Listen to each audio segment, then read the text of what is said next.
Los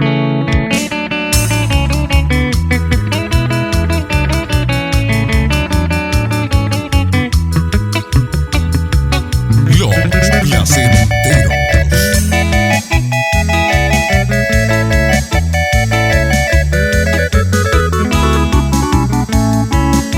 Dirijo mi verso a la mujer más bella, a una flor luqueña tan pura que mí, llena de hermosura, de encanto y risueña, la hermosa trigueña Taserendumí. Su rara belleza inspira este canto y nace admirando su dulce mirar. Su gran humildad, sencilla y serena, mamó pavimenta de lo puede dejar.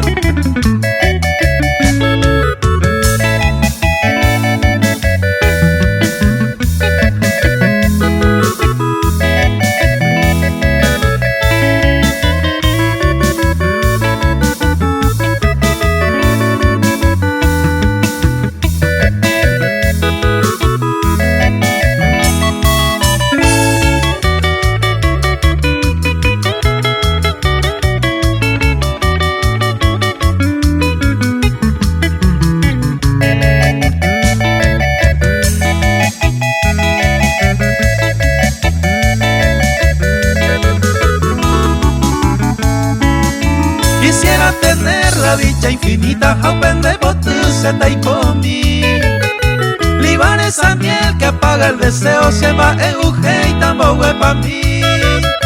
Y al despedirme pido al Dios supremo, penderé cobeto, bendecimí.